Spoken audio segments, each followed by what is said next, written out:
Do not touch me or impede me in my lawful duties, ma'am. Do you understand? It is a crime for you to do so.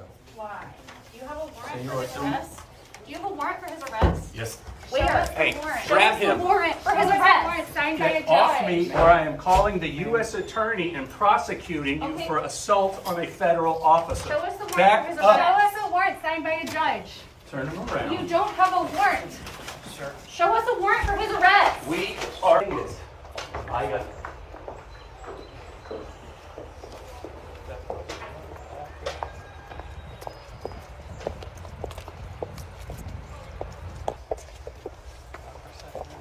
They grabbed him illegally.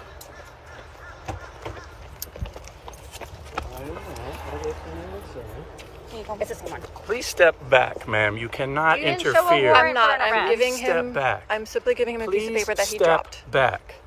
It's really sad that y'all's life is purpose is to destroy our communities.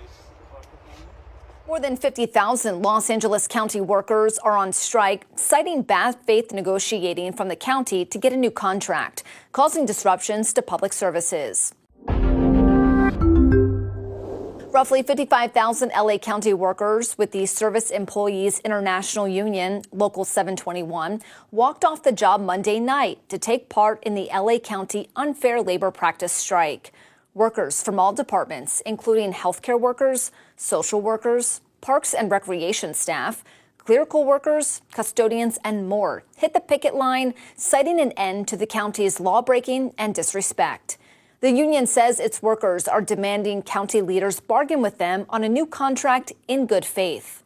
The 55,000 union-strong LA County workforce has serviced nearly 10 million residents in a 4,084 square mile service area through the COVID pandemic, through the recent winter wildfires, and through nonstop emergency situations in healthcare, foster care, social welfare, traffic enforcement, street repair, and much more for many years, a press release from the union states.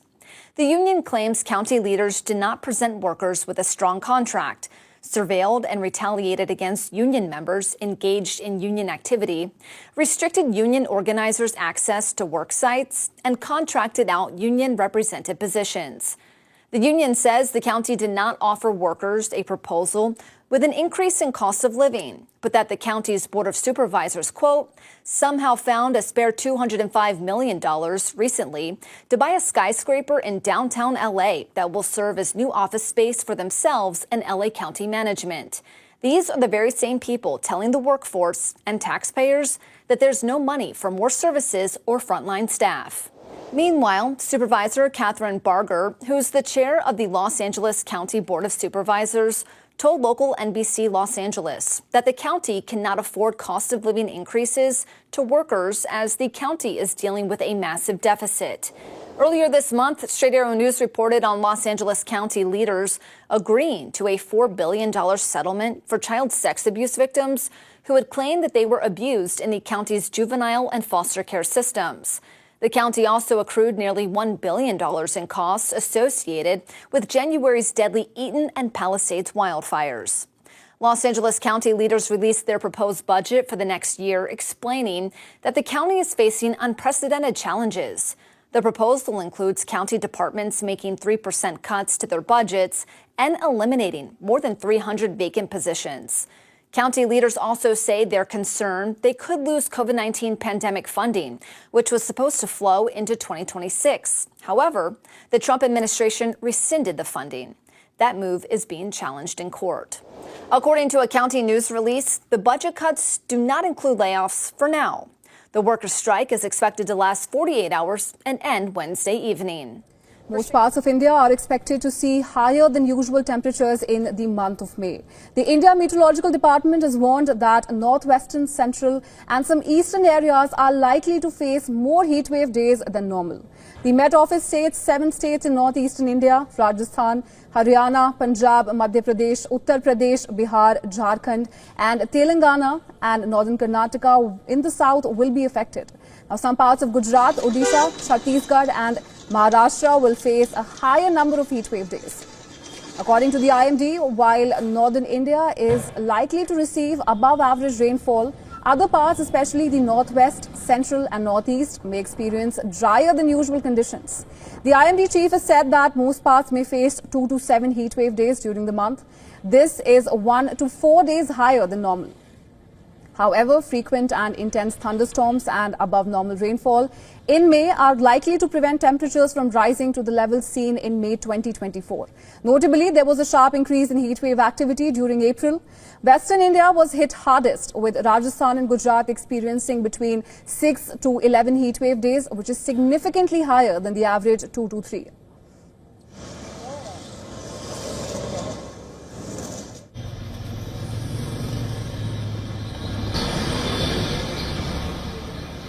And an early warm spell has engulfed France and large parts of northern France.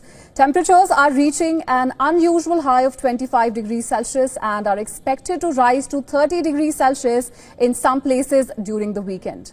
Well, even though Parisians are enjoying the sun after the winters, many of them have said that they are worried about how temperatures have risen well before the regular summer season.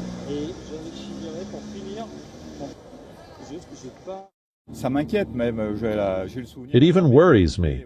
I remember my grandmother telling me, in April, don't take off a single thread.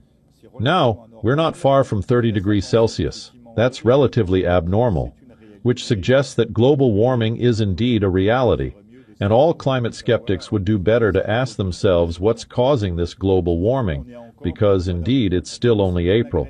So it's nice for me as an individual to enjoy a little sunshine. But when we take a slightly longer-term view, we can only be concerned about this evolution of the weather phenomenon and the risk of global warming, which is becoming more pronounced and worsening. French weather forecast, Meteo France has put the phenomenon down to high-pressure systems strengthening over the north and a cold pocket of air lingering over the Atlantic. The forecaster added that this warm spell is early but not unprecedented for the season, and that the episode of hot weather should not be considered as similar to heat waves seen in summer.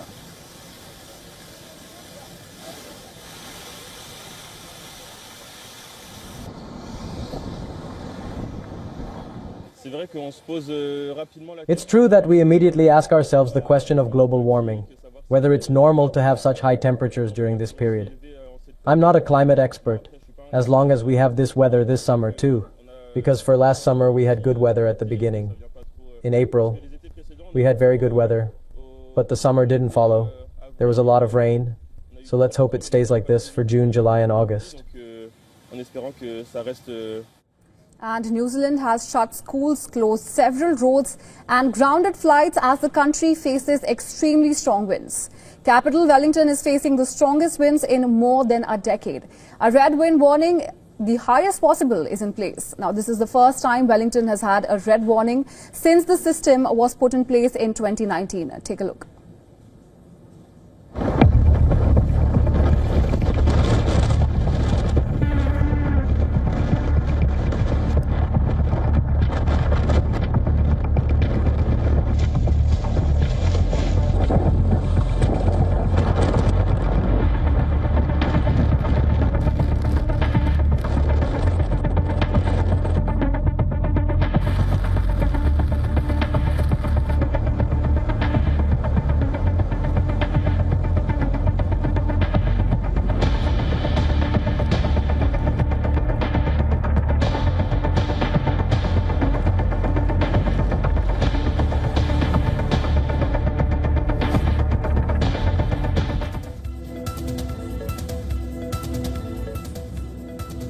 And breaking news coming in right this minute from the United States. The U.S. National Security Advisor Mike Waltz is expected to step down from his role as NSA. That's the latest coming in. And President Donald Trump will replace Michael Waltz as his National Security Advisor, according to reports. At the center of Signalgate, remember, Waltz struggled mightily to keep his job, despite being responsible for mistakenly adding the Atlantic editor, Jeffrey Goldberg, to a Signal chat with 17 high-ranking officials about military strikes in Yemen, and his departure would be the latest in a series of high-profile exits from top Pentagon posts, including 3 officials who were removed last week amid an investigation into the leaks. And the shakeup comes as the scandal reported use of messaging app Signal to discuss those US strikes on Yemen, with his wife and other people not usually involved in such discussions. Big breaking developments coming in right this minute. Going straight across to our correspondent, Susan Teherani, who's been tracking those developments. Susan, bring us up to speed with the latest. Yeah, that's right. This was something that was on the minds of many people, notably Walz's critics, who sometimes said he did not have the same vision, the MAGA vision, as other people in the Trump administration. And of course, you can't deny that the issue of Signalgate played a very important part. We are hearing from the Wall Street Journal that Trump and senior administration officials, including White House Chief of Staff Susie Wiles, they've been frustrated with Walz even before the Signal debacle, and the reason being what I just told you about. He was sometimes also ideologically out of step with President Trump, pushing for more traditionally hawkish views on Ukraine and Iran, and often clashed with other White House officials. Notably Pete Hegseth, that was a public one. Now, you may remember that Mike Waltz was one of the key figures that was supposed to travel to India with Vice President J.D. Vance and his delegation. Something seemed a little fishy when he was not on that trip. But nonetheless, I'm looking at his X account right now, and it appears that he has been sharing his views on that platform, forwarding things about how great the Trump administration is doing in various fields. And he was even on Fox and Friends earlier this morning talking about issues related to the Trump administration. So whether or not this was planned before or it came as news to Walz himself is still a question. But nonetheless, we'll have to wait and see who he's going to be replaced by and whether or not there's going to be more housekeeping in the Trump administration after that Signalgate. Remember, there were several aides that were also put on leave at the Defense Department, and some are saying that there may be more to come and not just Walz. All right, Susan, we're leaving it there for the moment, but of course coming back to you as and when there are further updates trickling in.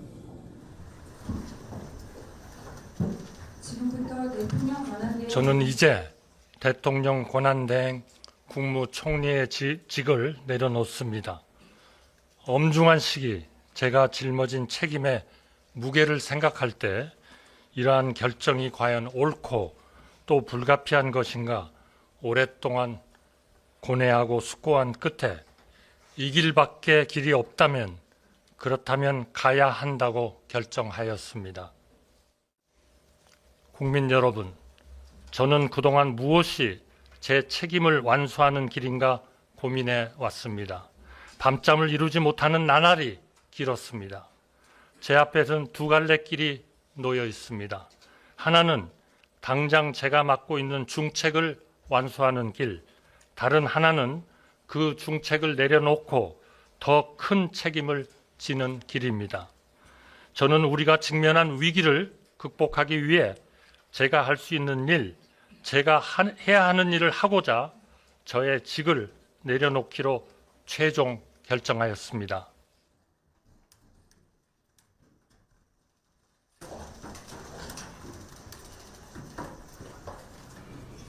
Instead of an administration working to advance America's highest ideals, we are witnessing the wholesale abandonment of those ideals.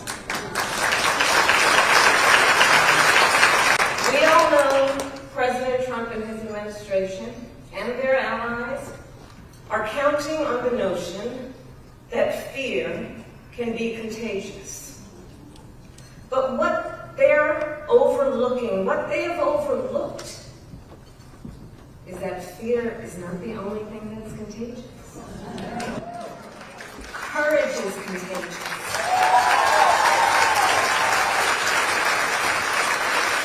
The courage of Americans we are seeing who are rallying at Social Security offices to protect their hard-earned benefits. Of Americans who are speaking out to say, it is not okay to violate court orders. Not okay. And we here know that when the checks and balances ultimately collapse, if Congress fails to do its part, or if the courts fail to do their part, or if both do their part, but the president defies them anyway, well, friends, that is called a constitutional crisis.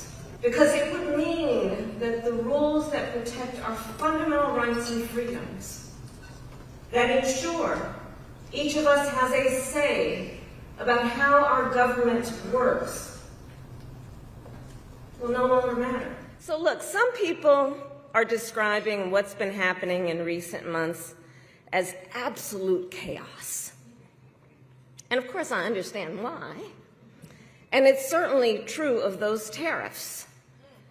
Tariffs that, as I predicted, are clearly inviting a recession.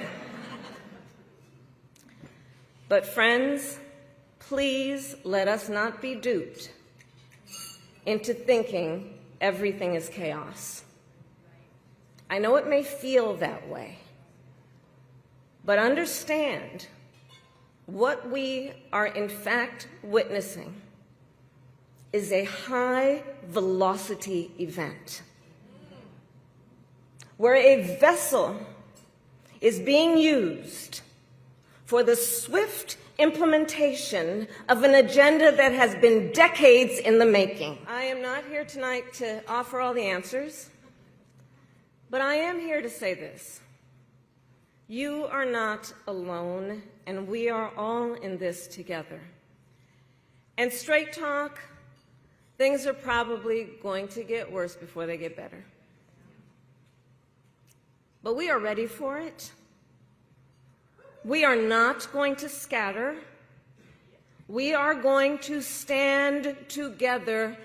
Always remember, this country is ours. It doesn't belong to whoever is in the White House. It belongs to you. It belongs to us. It belongs to we, the people. Thank you. God bless you, and God bless America. Thank you all.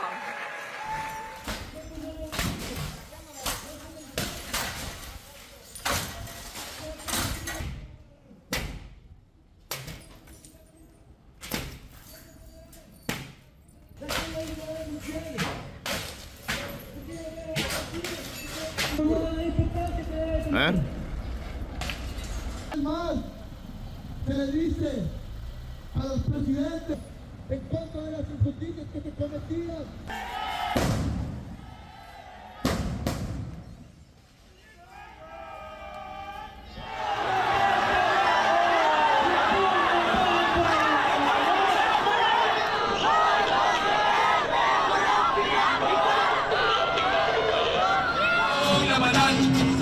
Tariff wars and the policies of Trump is a reminder that we should develop comprehensively our economy. We also have a reminder to our negotiators. Instead of offering a zero tariff, the first priority should be the protection of our producers, of our local production base, local companies and businesses.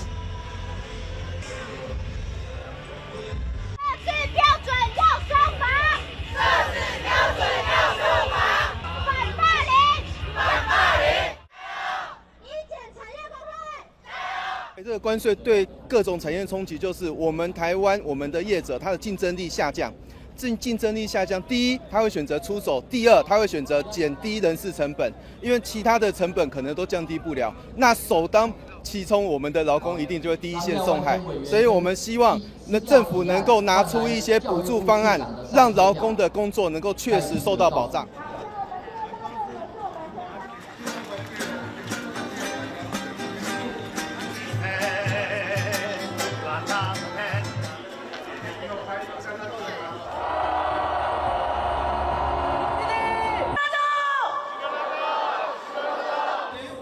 2025년 세계 노동절을 맞이해서 민주노총은 모든 노동자들의 노동조합할 권리, 누구나 노동법의 보호를 받을 권리를 주장하면서 투쟁을 진행합니다. 부도덕한 윤석열 정권을 몰아낸 토대 위에 우리는 적폐청산과 내란청산 그리고 사회대개혁이라는 요구를 갖고 오늘 세계노동절 대회에 함께하고 있습니다.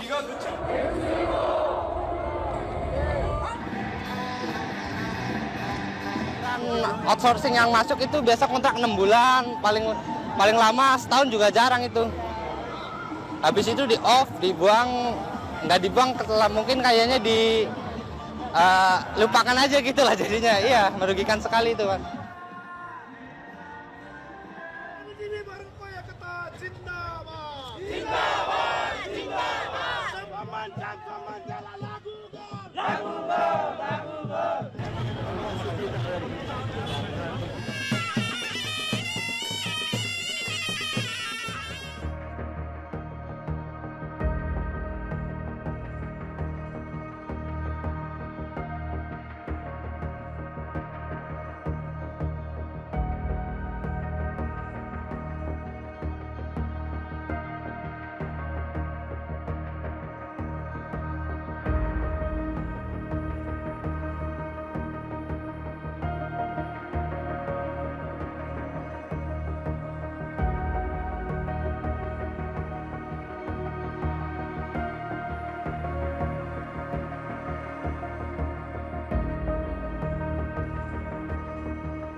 Tensions between India and Pakistan are at an all-time high in the backdrop of that terror attack in Jammu and Kashmir's Pahalgam.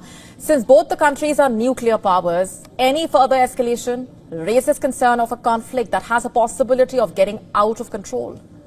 And this brings to focus the Cold Start Doctrine. It basically envisages swift deployment of troops on the western border within days if a situation of a full-blown war arises.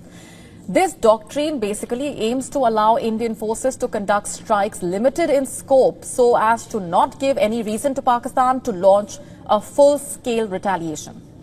The need for the doctrine was fueled by Operation Parakram, launched after the terror attack on the parliament in December 2001. The operation exposed major operational gaps in India's offensive power, mainly slow troop mobilization along the border. The Cold Start Doctrine sought to prepare the army in such a way that offensive operations could be undertaken within 48 hours of the orders being issued, enabling the Indian troops to take their Pakistani counterparts by surprise. But the biggest challenge for a cold start is Pakistan's counter-strategy to use tactical nuclear weapons. Tactical nuclear weapons are often characterized by their size, their range, or their use for limited military targets. They are typically many times larger than conventional bombs, cause radioactive fallout and other deadly effects beyond the explosion itself, and there is no agreed upon size that defines tactical weapons. Pakistan's tactical nuclear weapons primarily consist of short-range ballistic missiles, like the Nasr. Nasr missile was first revealed in April 2011 as a quick response nuclear delivery system. It has a range of 60 to 70 kilometers. It is 6 meters in length and has a launch weight of 1200 kg.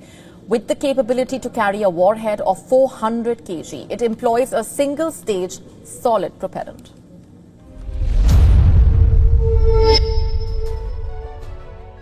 Hello, Namaskar. This is First Post and you're watching Vantage with me, Palki Sharma.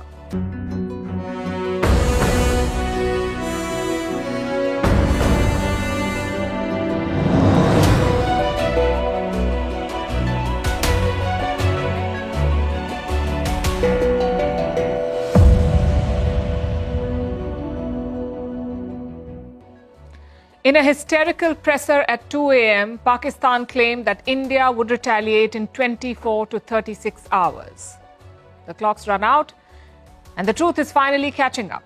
Islamabad is playing the oldest trick in the book, crying wolf, to grab global headlines. And somehow the world seems to be falling for it.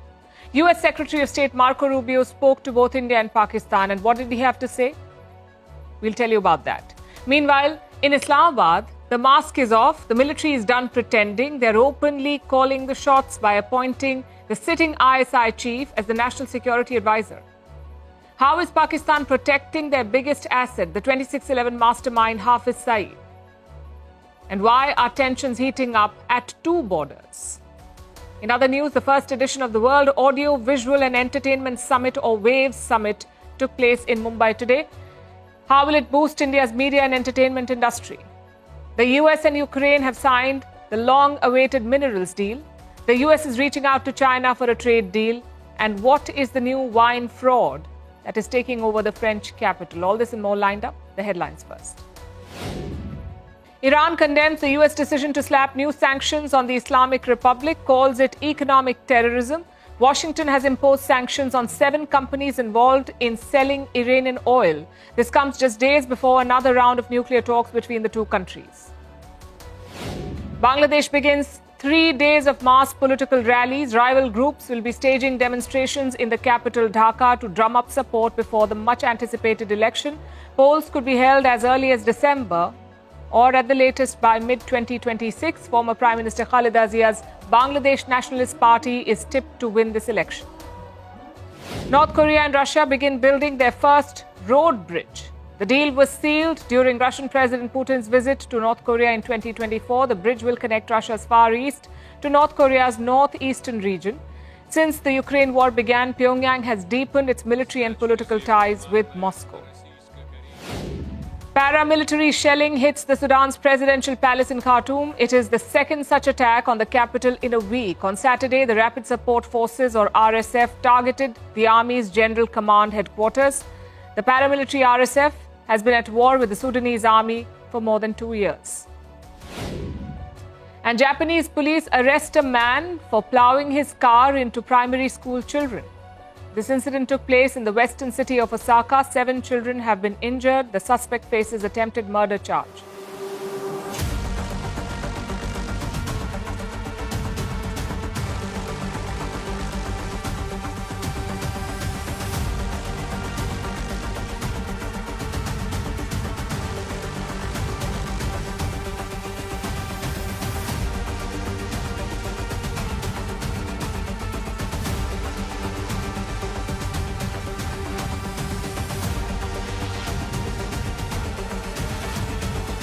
Said Britain should anticipate the consequences of its aggression.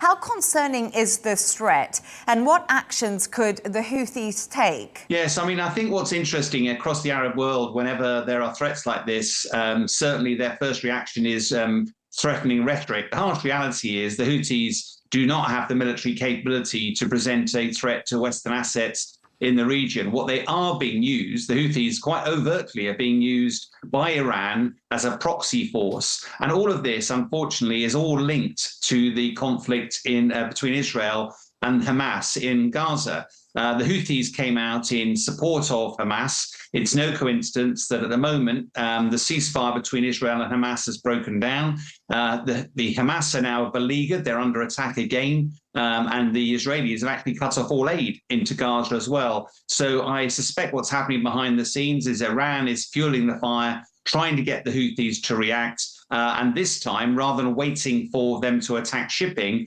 the West is doing an intelligence-led operation. In other words, it's intercepting communications, it's watching the movement of missiles from Iran, and it's hitting the Houthis before they can mount any devastating attack on shipping. So yes, there'll always be a bit of rhetoric, Leanne, but the hard reality is until the Gaza conflict is resolved, I suspect we're going to see the Houthis continuing to do all they can to harass shipping into the Red Sea.